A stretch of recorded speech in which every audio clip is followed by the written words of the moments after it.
この番組はご覧のスポンサーの提供でお送りします。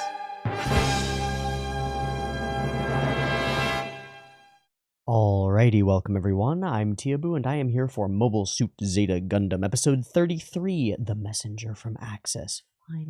Finally, I'm seriously excited for this one because Axis has been this looming question mark in the background for forever. Axis started moving like 20 episodes ago, and now they're finally here, sort of. And I don't know what to expect. They seem to be friendly to the AUG, at least tentatively, which I think makes some political sense. Why would these spacefaring peoples off in Axis land, which is all the way, it's out near Jupiter, I think, why would they want to be a part of the Federation of Earth? They don't like Earth, and that seems ridiculous. They're the remnant of Zeon, after all. And that intrigues me. That's interesting. There are political things to be done here, and I expect that there will be an emissary from Axis, and maybe we'll get to talk some of those things over in this episode. It is called The Messenger from Axis, and I want to know who that is and what message, most importantly, they bring from the ruling public. I assume that the princess or whatever, whoever's out there, is not actually going to be coming with us, but I expect that whoever has been sent is going to be somebody rather powerful and rather formidable. And that means throwing a wrench into everybody's plans. They are the big question mark in this solar system right now. The balance of power is a little wonky, and Axis is the place, the thing, the people who have the ability to shift it. When there's a war going on and there's a small third party, that small third party suddenly gains an immense amount of power because whoever they side with is more likely to win, immensely more likely to win. Just by nature of the beast. So, Axis's arrival is a crucial turning point in our show, and what it will turn toward is yet to be seen because we don't know what Axis wants. We know that they're the remnant of Zeon, but we don't know if they actually agree with any of the stuff from Zeon or how that ended up working. Like, no idea. No idea at all. And I think that's really exciting. Weird, I completely forgot what I was going to say. I'm excited to get into this episode of Mobile Suit Zeta Gundam and see what the hell happens with the Zeon folks, the non-Zeon Zeons. That's going to be it for our intro. Let's go ahead and watch the episode. I've got it up and ready to go. There'll be two versions, picture-in-picture in the description, timer on YouTube, beep timer to count you down. Let me get my notes actually set up and ready because I think I'm going to need them. Okay, notes are ready. Show is ready. Beep timer. Let's go.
Yay! Yay! All right.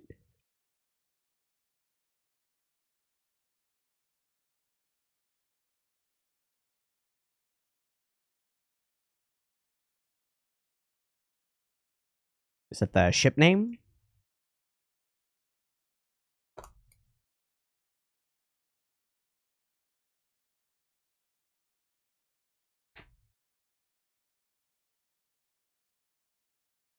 That's very red.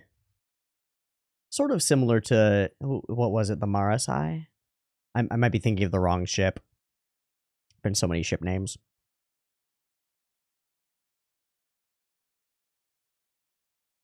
Makes sense. Best place to construct ships.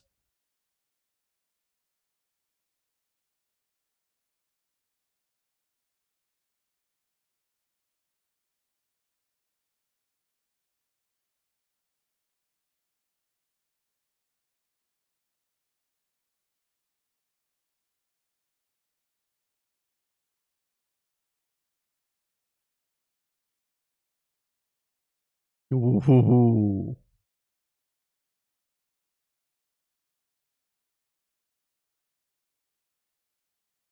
Hmm.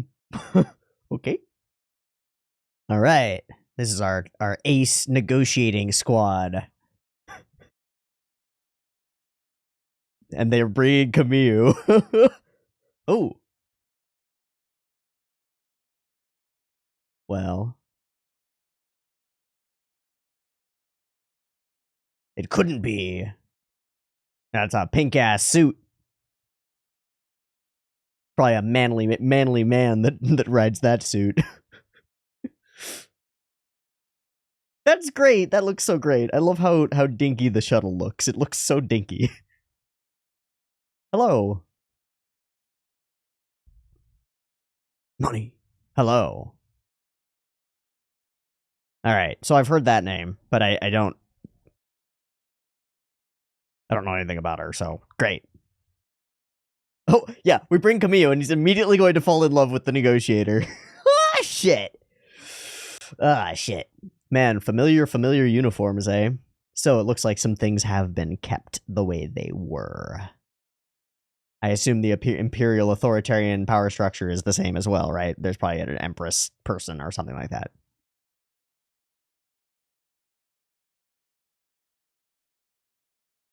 What are we looking at? Oh, hello. He does not like her. Wonder why. Oh, she senses vibes?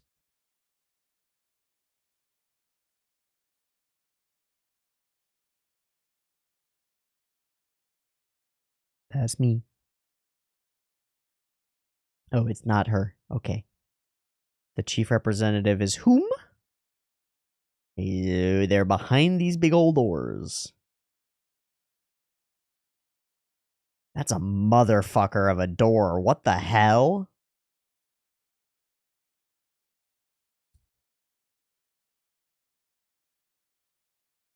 Why is there a burb?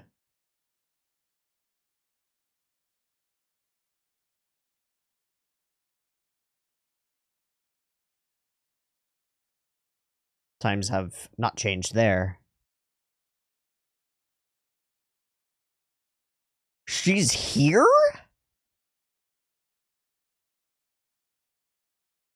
Shut up, Apoli. Holy shit! That is a tiny child.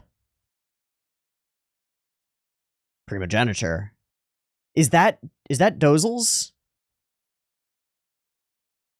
Whoa. He was there with her. Oh, interesting. You're a fool, Wong Li. You're a fool, Wong Li. If you think that a kid can't run an empire, you're a fool. The man with the sunglasses, who we definitely don't know at all. Get over here. But she'd recognize him, maybe, right?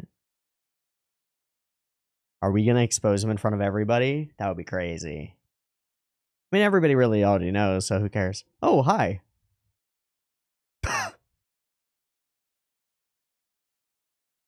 What? Wait, Bright. What? Wait. Did Bright not know? Wait, what? Okay, whatever.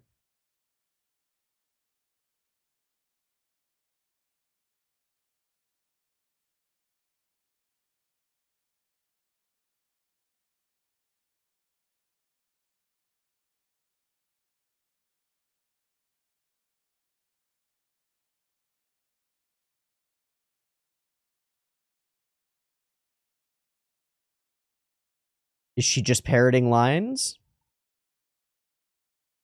Little forward, bro.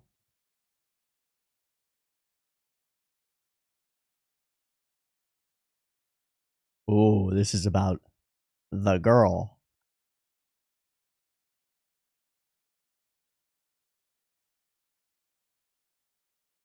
Are you about to get punched? Oh. Oh, she is going to beat the shit out of you. Or they are. Okay. Char, bro. I haven't seen him lose it like that in, like, ever.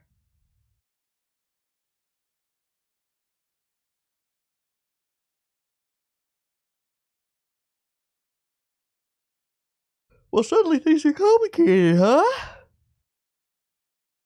Char knows the girl and Haman has raised her in a way that he sees as unfit.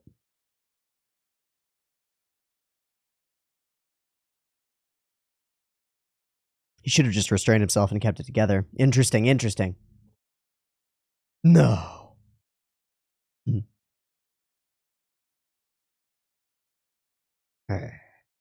Damn Char Aznable.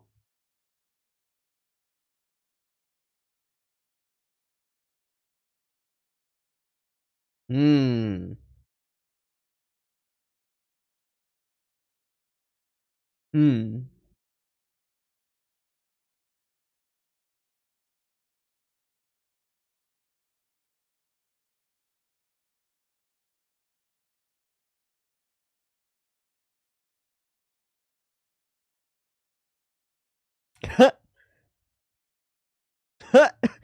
Well.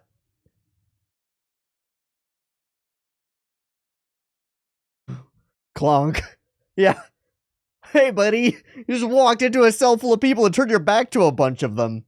Wow. Smart. All right, later. I think you really did punch the shit out of him, though.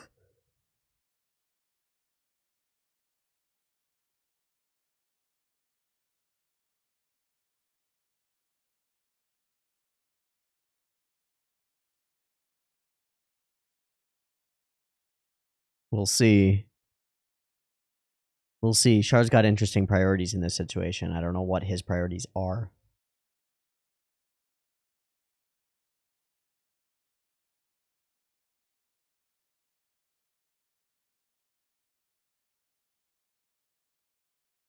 Yeah, you could say that.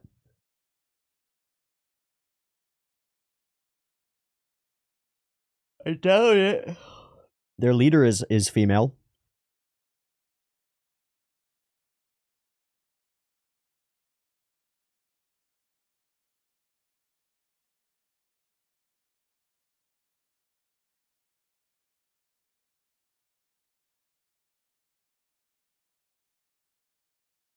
All suited up.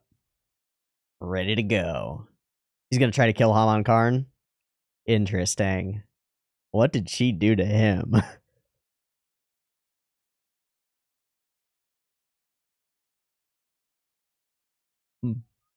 Oh, shit. Okay.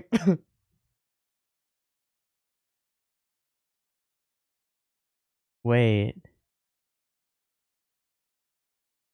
Someone's coming to hurt me? Does she know that? Is she an early new type? Nope. Haman Khan! Alright, what's the deal? Alright, he's going to kill her. But why? What?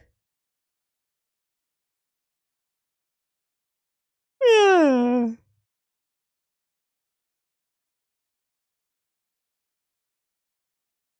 He was sent here by them. Ah, you're fucked. Damn, she is the worst.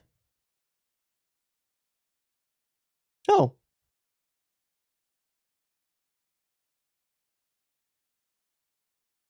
Jesus. Terrible shot, thank God. Thank God.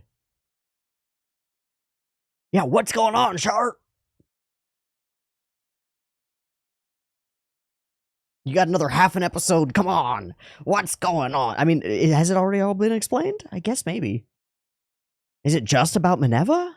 And he was sent?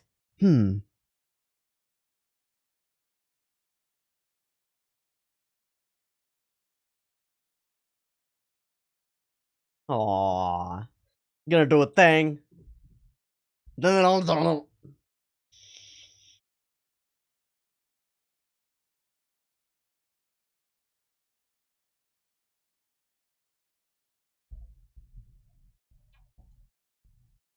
How do you understand that when you don't know Haman Karn's principles?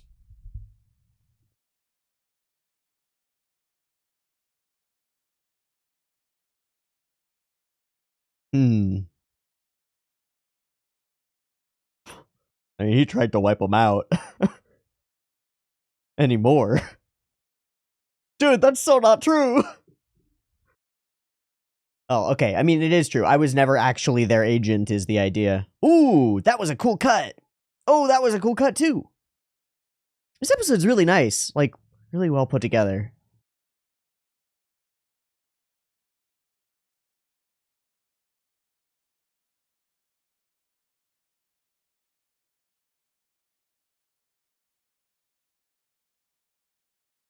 Wow, that's also really cool.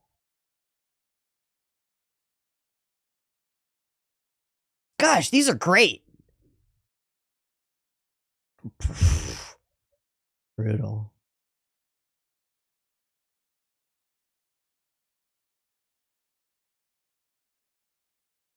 Wow. Wow.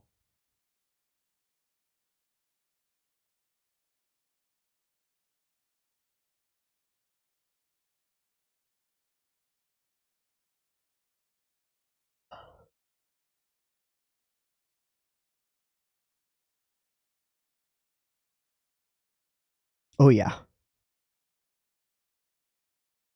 Dummies.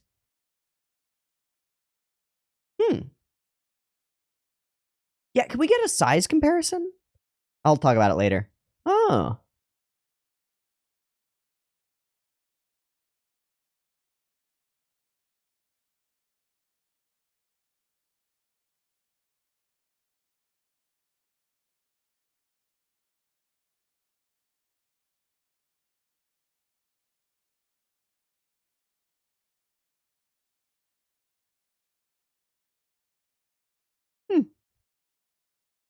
I guess that's useful.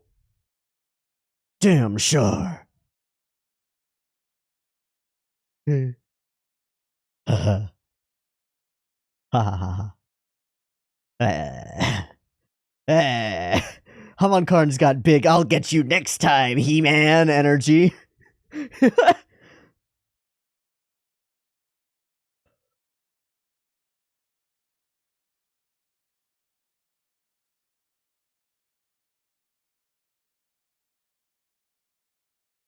Oh.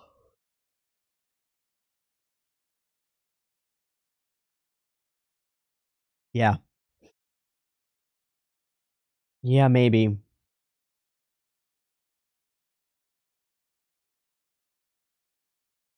What the fuck happened? They just hate each other this much? Huh. Must have realized our soldiers are nothing but amateurs?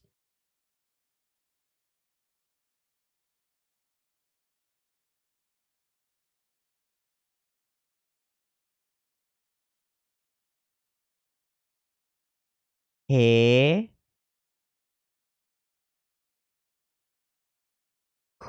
Is, shit. Ah, shit, you had to show up at this time? Y'all's on fuck. Oh, was that a bunch more? Oh, no. That's a lot of fucker manta ray bitches. Jesus. Oh, the spider web. They're all linked together. God.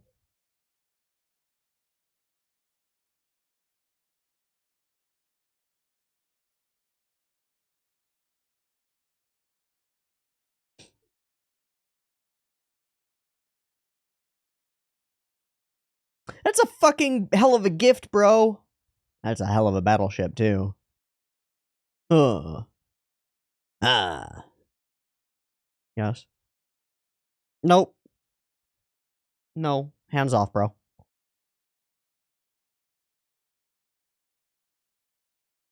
I'm real worried about this spiderweb thing.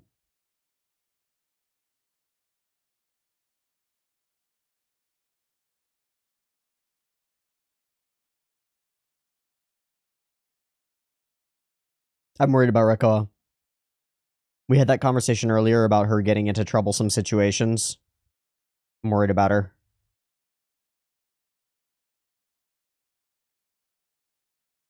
What a scene! What a scene!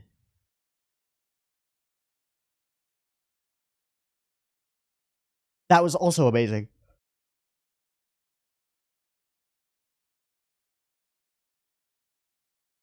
Alright, here comes the spider's web. No, don't get lured into the trap! They're going to combine! What the fuck? Ah, shit. Oh, so it's just cables? Ah, shit.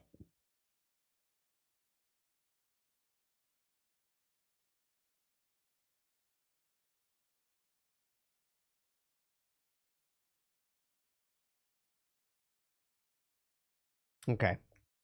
That's what we're gonna do. Ow! Recall, please be safe.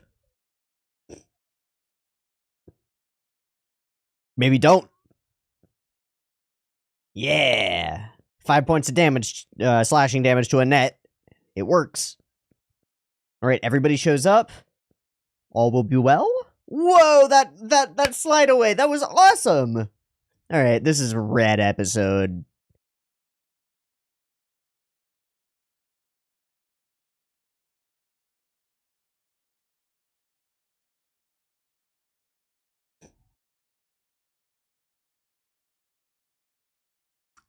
Ah. Ah.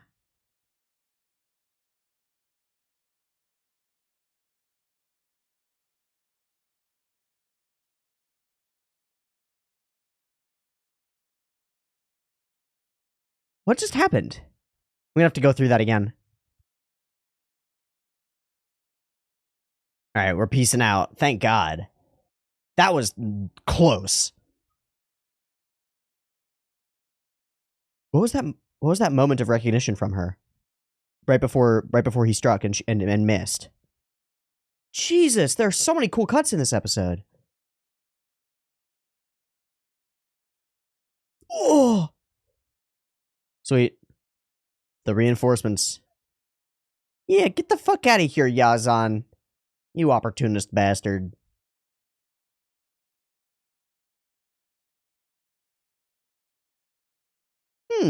Hello. Thank God. Hello.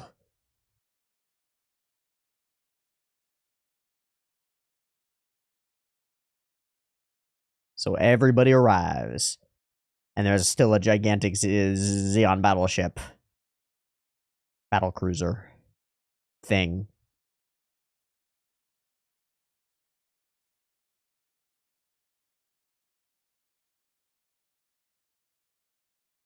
Tell me more. Tell me what you felt, dude. Oh.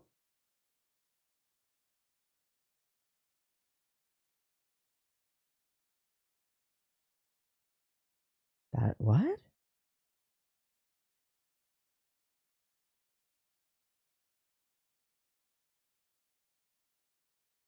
Okay. Oh, shit. He made it in. Charming motherfucker.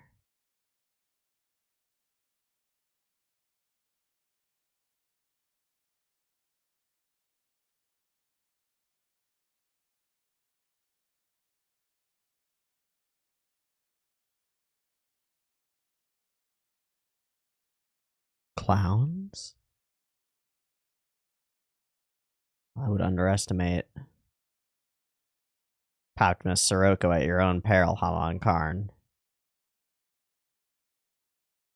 Oh, this is cute. Well, this is not.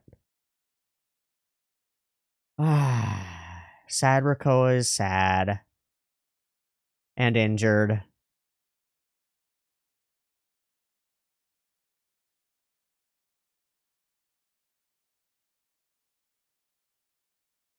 She calling her Zeon's ghost?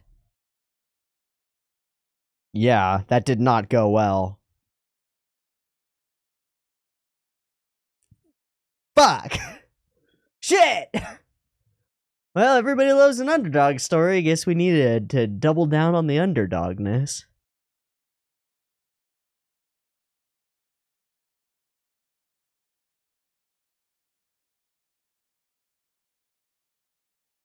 I'm gonna pull something up.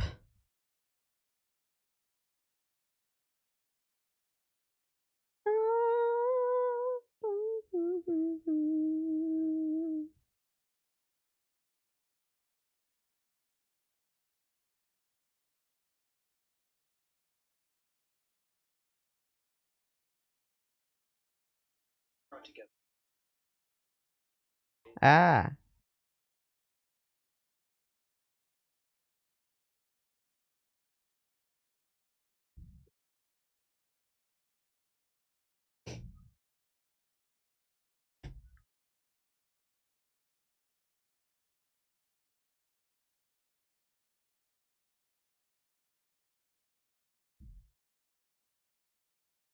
Pow. Okay, first thing that I did was I went to my Discord because I knew that there would be some posts in here, and there's one that is important. Next ep 33 is the second and last, sadly, Junichi Sato storyboard for the show. Bada bing, bada bang, bada boom. Doesn't entirely account for some of the great animation that we see, but the layouts and the feel of stuff, especially character stuff, really good. Junichi Sato is a solid, I guess, storyboarder in this case. I was about to say episode director, but that's incorrect. Ooh, this episode is rad in terms of cuts and stuff. It's also rad and interesting in terms of intrigue. Char single-handedly fucks up relations between the AUG and the Axis. Now, people have said, and I believe to some extent, that potentially they could have ended up in this position anyway. Haman Karn was positioning this as like as a trap or like a problem, something wasn't going to deal with them anyway. But it's really interesting that it occurred the way that it did, and that Char lost it the way that he did. It's and he says at the end, that woman beguiles me, the remnant of Zeon. She's like an embodiment of everything he hates, and I think he hates her specifically as well. Not only is she a poster child for a lot of the Zeon stuff that Char wanted over, but he specifically hates her in this case because of how she's raised Minerva. She is the power-hungry regent, right? Or the one who holds power in reality while a puppet is on the throne. And he hates her for it because he cares about that quote-unquote puppet, the princess herself. At least that's how I'm reading it. There's a lot of speculation going into this, but I think I'm within a few degrees of being correct, and that's good enough. Really, really intriguing that Char would get that riled up. And Char says a number of things over this episode that are weird for him to say, that maybe he believes, but I don't feel like are necessarily true about his, that I don't think are necessarily true about his character or intentions in the past. Like he says, I've always been an independent man. I don't know if that's true, but I guess it sort of is. He was always fighting for his own purposes, even in Season 1, especially in Season 1, right? He was fighting to overthrow the zombies, to undermine them and destroy them and get his revenge. And now, in this case, he was sent to the Earth sphere to observe, but he says he was an independent man, so he was in Axis for his own reasons, and he came back to Earth for his own reasons. At least that's how I see it, or choose to. Interesting. Really interesting. And this stuff on Rakoa and Sirocco is getting weirder. I didn't think it could get weirder, but it's getting weirder. Okay, setup, people, ships, big battle cruiser, big ship. I wrote this down as soon as it happens. So the Guadon is the name of the ship. I put in quotes enormous battleship with quotation marks. I find it's one of the things that I have a little bit of trouble with in the show. I wish it were done a little bit better. I don't really get a sense of the relative scale of things. Like, I'm not really sure how big the Argama is. I mean, we can sort of calculate it out based on how big a human is, and then how big a mobile suit is, and then how big a mobile suit is relative to the Argama. But it seems like the Argama is rather small, actually, like rather a small ship. It seems like it. I might be wrong, but it seems like it from the outside. And then we say this giant battle cruiser, or whatever we say about it. We call it a really big ship, and there's nothing really that indicates to me how big this ship is. Like, if we had a little speck of a mobile suit down here, maybe we could be like, oh shit, there's a ginormous ship. But as is, and I mean, there are these giant cannons that I guess are giant cannons, but I don't know how big those cannons are, so I don't know how big the ship is. So I don't know how big the ship is, so I don't know how big the cannons are. So I don't know anything. It's like, yeah, right. I constructed this tremendous battleship. It's like, oh, it's tremendous. But all we know about it is that it's tremendous and that somebody said that it was. It could be this big. It could be a model floating through space for all I know. And that feels like it could have been done differently. You know, Star Wars did this extraordinarily well throughout all of its incarnations, is use the relative scale of different ships to create a feeling, right? Feeling of like a Millennium Falcon style ship going and under like a giant Star Destroyer, and you see that the ship is, the little Millennium Falcon is smaller than like the exhaust ports on the Destroyer, or on the Star Destroyer, right? Like you could fit it into the exhaust port. That's how big the ship is, and it's like a landscape that this other relatively sizable, medium-sized ship is flying over or under or through or whatever, right? That gives a sense of scale. Or like the Death Star, there's a trench that an X-Wing can not too difficultly fly through, right? And that trench is just a part of the outside of the structure of the station. It's huge, it's immense, and that feeling comes through, and that feeling lends power to the people who own that station and to the faction that they represent. And we just don't get that here. We get just one guy being like, oh, it's so big, and that's it. It just feels like a lost opportunity, but that's okay. Okay. Steadily increase their things. Please don't go. You're too preoccupied with Ensign Rakoa. Yeah, for good reason. And she's preoccupied herself. So we get a weird shot of them, but they arrive, and out they go, and we get the zip, zap, zip, zip, zoop of Haman Karn in the beginning. And I think this is a cool element of the episode. It's like, it's like in like a horror game where you'll come around a corner and you'll see like a flash of something in the mirror, right? But then it's gone and you're like, oh, what was that? And then as you get through, you see like more flashes of the same thing, or you hear like a skittering noise over there or whatever. And it builds up the tension for the final reveal of the monster. It's like, oh, the thing is there and it's watching you and it knows and it's around and it's scary, right? Haman Karn is like that in this episode. We see her in what I assume is her mobile suit jumping around and stuff. And Char's like, oh, what was that? Was that it? Could it be? It couldn't be, is what he says. He says something Masaka, right? Like, there's no way. Could that be? No. But they translate it as could it be? But what he says is that couldn't be. Arewa Masaka. Is that no, it couldn't be, right?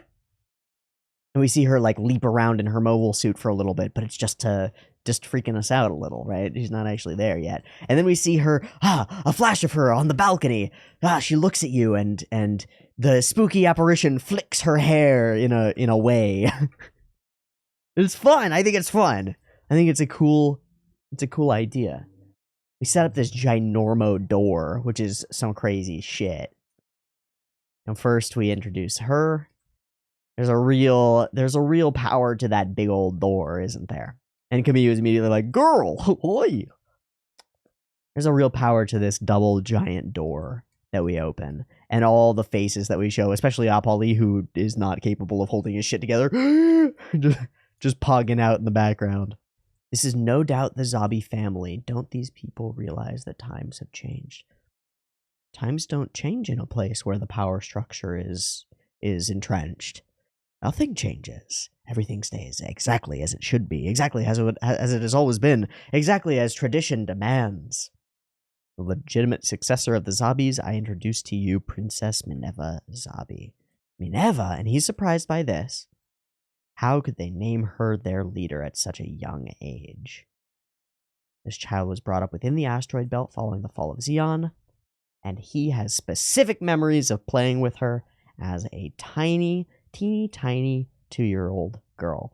and now she's leaving Axis to return to the Earth sphere. I want to talk about this and my response to it, which was, we won't get anywhere talking to a child. Our focus should be on that woman. Speaking of Haman Karn. Okay, my response to this is, in this particular instance, Wong Li is right. Haman Karn seems to be the actual power behind the throne, and so very well, Wong Li. However, it is a severe mistake to underestimate a child in a position of power. They are quite capable, quite intelligent, and capable of great ruthlessness, if necessary, if they're an intelligent child, and if they're raised in such a manner. And we get a bit of a question mark around that for Minerva, because we see her speaking these lines, and it's unclear whether they're parroted lines that have been fed to her, and she's just saying what she's supposed to say, or whether she understands the meaning of her words. And I think it's the former. I think that they're parroted words, because of the way that she breaks down. Somebody who is actually behind their own principles, and not a coward, as Haman Karn calls her later, would be holding a little bit sturdier. Then again, she's a fucking kid, and Char's a big scary man who she remembers and isn't scared of, but still a big man who gets close to her and interrupts her speech, which is weird. Miss Haman Karn, and we get this question, the man with the sunglasses. So Minerva Zabi sent this lady over to Haman Karn in order to address Char. The man with the sunglasses, please approach Miss Minerva. And so he does. And he removes the glasses. I knew it! You're Char Aznable! Wong Li knows. I'm really confused by this. So here's the thing that I'm most confused by. Char? Like what? Like what? I thought it was fully common knowledge at this point. Is it not? I'm really confused by that, because I'm pretty sure we've had multiple conversations about him being Char. So what the fuck? And I know that Bright was there for some of those. What the fuck is happening? Yay! I remember playing with you very clearly, she says. He says, you remember what happened when you were only 2? And she gets a little surprised by this for a moment and looks over to Haman Karn with no idea what's being implied here. What is being implied here? I don't know. Now, I think she's a new type. I think Minerva Zabi is probably a new type, because of the thing later where she freaks out and is like, somebody's coming to hurt me. Because I think she was sensing Char's intent to kill, but it was not directed toward her. It was directed toward Haman Karn. So she brushes past this. How do you remember what happened when you were only 2? She looks at Haman Karn frightfully, like there's a secret she doesn't want to get out or something. I'm not sure. So these are the parroted lines. I commend you on your years of intelligence work. The time has come for Axis to make its move. I request that you come and rejoin us. Revive the Zabi family. True prosperity for Space Noids depends on the revival of Zeon. Zeon Daikun's idiocy. He was an idiot. And Char gets right up in her face and says, please continue, which is like, what? Haman Karn calls him out, and he returns with, how dare you bring up Minerva to become like this? Why are you raising her into such a narrow-minded person? Well, because she's a puppet figurehead, and Haman Karn wants to be able to let her loose in a direction and have her go in that direction. People are complicated, and when you have a complicated person in power, it's really hard to keep them doing what you want them to do, because they're complicated. So keeping them very narrow-minded and simple, and having them stick with a specific ideology, namely yours, means that they'll agree with you on everything, and that's very helpful when you want to manipulate them into doing everything that you want, which I think is what Haman Karn wants. I think. I don't know. As the successor, is destined to become leader of all space noids. Her ways of thinking are proper and suitable to her own status. I believe perhaps it is you who has had a change of heart. You're the traitor. And he gets up with her and goes for it and is immediately removed and is fighting back. Like seriously fighting back in order to fight and hurt Haman Karn. Really interesting. Okay, cool moment with the reflection reveal. Pan across, reflection. Bam, with the stars behind. I think I really like it. And you fucked it up, Char. Why'd you do that? And so we do this thing, a setup, and he does beat the shit out of him. I love this guy. He's like, I'm not falling for that. Immediately falls for it. Walks in, turns his back to all, like, half the prisoners while addressing the other half. That's idiot. Oh my god. Ugh, dude. It's great. Okay, so we're gonna get the hell out of here. Hey, that's weird. Something's going on.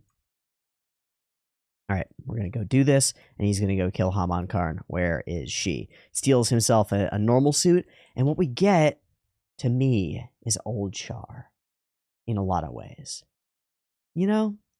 Char on a mission to go and do something impossible in an enemy ship or an enemy station with just his mobile suit, and I guess if he were anywhere else, he'd have his trusty little thruster things too, going in to assassinate somebody or, you know, destroy some engineering station or do whatever he needs to do, get recon. This is the Red Comet, you know? This ain't Char, this is the Red Comet. This is a person he used to be. And that was a person driven by revenge. So who is this person now? Seemingly the same. So we talk about this. Why do you keep getting into these dangerous situations? It's just my nature. Yikes. A little scary, but I don't know.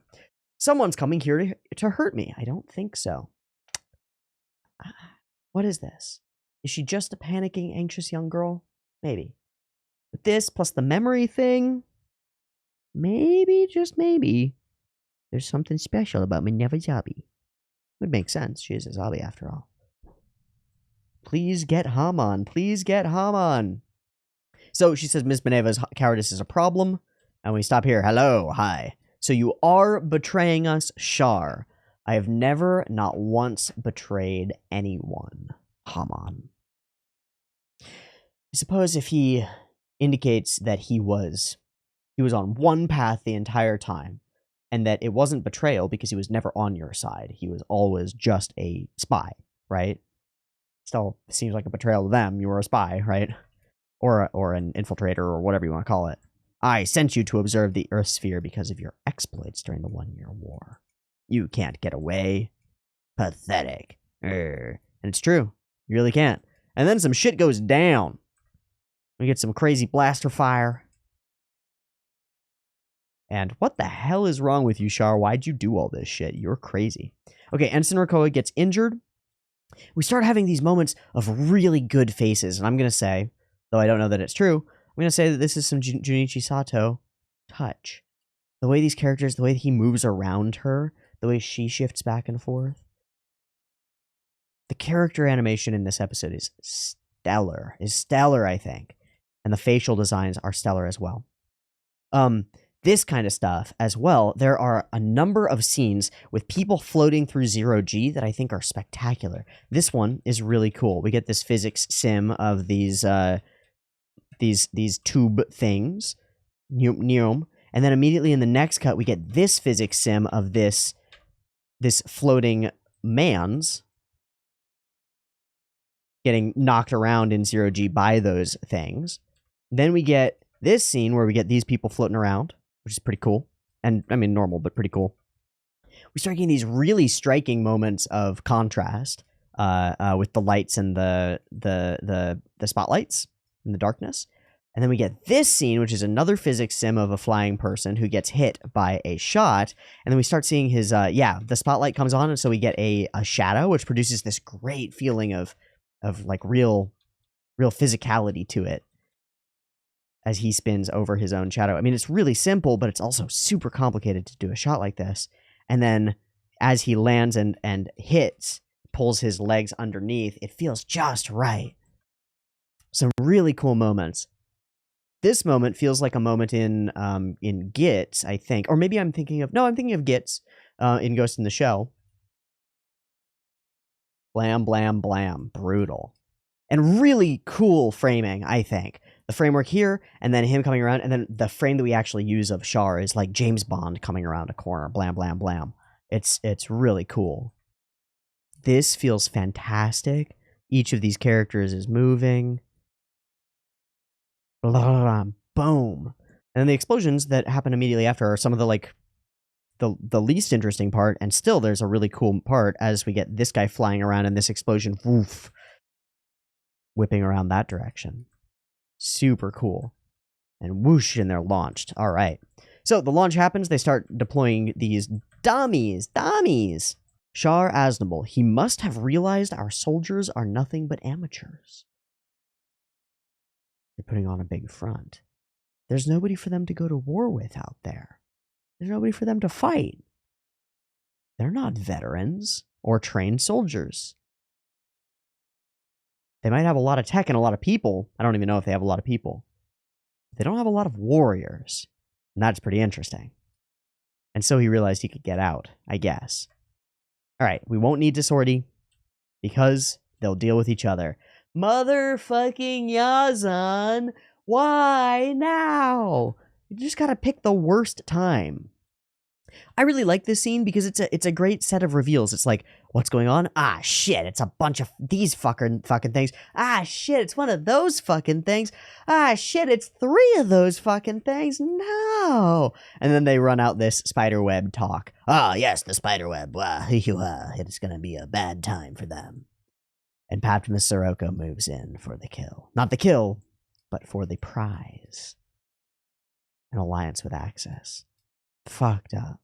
All right, Rakoa is also messed up by her injury, but she's fighting through.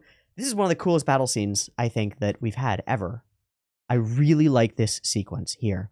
We get this, it's like the Avengers poster sequence, you know, where you've got all the people over here and you got all the people over here and they're all fighting, right? And there's like shooting lasers at each other and Iron Man's blasting shit and, you know, like that. It's like that, except with laser beams. Pew, pew, pew. Pew, pew, pew. Flying around, dodging beams and firing their own. And for a moment, we end up in the center and it's just beams in space. That's all there is light in space. Deadly, deadly field of beams. And I love it. I love it. It feels awesome. And we maneuver from there into this full spinning, panning shot that, of course, we wipe through to. Oh, it's spectacular. Oh, it's spectacular. I think it's really cool. The cut-ins are great. There's a cut out later where one of them goes whoop, and I'll try to find it. Okay, so Yazan sets up the trio for the thing, and of course Camus is dropped right into the trap, but with Rakoa on his tail to bring in some backup. Nani? What is this? Oh, shit, it's a rope. And a zap. Real good looking. Haha, the Zeta sucks. Yazan notices her. She crashes into him, and then she gets a vibe. First off, this frame of pain from Rakoa is gorgeous. Into the winds is gorgeous. Sorry, I'll finish the Zeta. Okay. Char shows up, blasts some bitches. I think this is the one where it cuts out. No. What the fuck? Look, he slides as he takes off. What? Look at that. That's cool. That's so very cool. Oh my god, and there it is. Okay, blast. Incoming blast of light for Char. Blasts over the ship, zips out as he turns away, and evades it. That's rad. What a cool idea. And as Yazan swoops in, Rakoa sees Sirocco. Being so handsome, his hair flipping in the wind. She's in shock. It's not him. Who is it that she's in contact with? He smashes a chunk of her suit. Says, I can't stand the sight of women on the battlefield. And goes in for the kill. Flash black. Head down, head up. Really great bit of expression there. Arm gets blasted off. How does he miss? Why does he miss? I don't know. But he does. Blast. And so he decides to piece the fuck out and they leave. That pilot, who was he? We get this really awesome sequence right after. Blast right into the shoulder pauldron. Blam, blam, blam, defending Camille. And then the Mark II and everyone else. M-Machine and Cats and everyone starts coming in and they decide to peace out for real. We get this moment from Camille, drenched in sweat, where he's just happy to see somebody. He, for one of the first times, he's fought people before, but he really got shaken by this, like, I was about to die kind of thing that might make him be a little bit more careful in the future, which I think is pretty cool. It's good. Rakoa is lost in thought. He's no longer around. He's retreated to the Degosset Gear. There he is, and then she says, no, that's just one of ours. What is this obsession that she has? I don't know. But I do know that this is bad fucking news. Captain Sirocco swears himself to the Axis in exchange for their power, I assume. Even though Haman Karn looks down at him and calls him a clown. Interesting. This is a bad alliance for the rest of the world, rest of the galaxy, rest of the solar system. There's a bad alliance. And I'm excited to see what that ends up meaning. The world also has clowns like this man. This world isn't so bad after all. And we get a cute moment for them to be happy. And a darker moment of Rakoa feeling weird. And a sad moment of Char sitting there. Now we gotta fight both Zeon and the Titans. Fuck! It's like they brought all the bad guys back from all the seasons, and now we gotta fight them all. That's a bit of a problem. What are we gonna do about it? I don't know, but we'll have to find out next episode. Okay, I expected this episode to be full of interesting things, and it was. The interactions between Zeon and our Axis and the AU are fascinating. The result of everything is not what I expected. And the mobile suit battles of this episode were some of the best that we've seen. Couldn't have asked for more. Awesome. Thanks for watching. I've been Teeaboo, and I will see you next week for more Mobile Suit Zeta Gundam. Peace.